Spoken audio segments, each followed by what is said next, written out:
अस्सलाम वालेकुम नाज़रीन, मैं हूं सोफिया सरदार। आप देख रहे हैं समाज टीवी। सबसे पहले शामिल करते हैं आज की अहम खबर। टोपा टेक सिंह डिप्टी कमिश्नर अदनान अरशाद ने शहर की सफाई सुथराई के लिए किए जाने वाले इकदाम का जायजा लेने के लिए शहर के मुख्तलिफ इलाकों का दौरा किया। Additional deputy commissioner general Ahmad Jawad Sardar और chief officer municipal committee Zahid Farid भी डिप्टी कमिश्नर के हमरा थे। डिप्टी कमिश्नर अदनान अरशाद की chief officer municipal committee Zahid Farid को हदायत। शहर भर में सफाई सुथराई के इंतजाम में मजीद बेहतरी के लिए फौरी तौर पर जरूरी इकदाम किए जाएं। किसी भी जगह कूड़ा करकट पड़ा हुआ नजर न आए। डिप्टी कमिश्नर अदनान अरशाद ने लारी अड्डा और वाटर डिस्पोजल स्टेशनर्स पर भी सफाई का जायजा लिया। डिप्टी कमिश्नर अदनान अरशाद ने शहरियों की सहूलियात के लिए ड्यूटी करने वाले मुलाजमीन को शाबाश दी। सफाई सुथराई के इंतजाम का जायजा लेने का मकसद शहर को गंदगी से पाक करके साफ सुथरा माहौल फराहम करना है।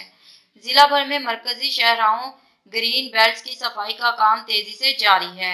शहर की तमाम मरकजी शाहराओं को साफ और खूबसूरत बनाया जाएगा। पौधों की काट छांट और ग्रीन बेल्ट को साफ किया जा रहा है। शहर को खूबसूरत और साफ रखने के लिए तमाम दस्तियाब वसाइल बरकार लाए जा रहे हैं। पहले से मौजूद पौधों की आबियारी और देखभाल पर खुसूसी तवज्जो दी जा रही है। खबरों का सिलसिला जारी रहेगा। मिलते हैं एक छोटी सी ब्रेक के बाद।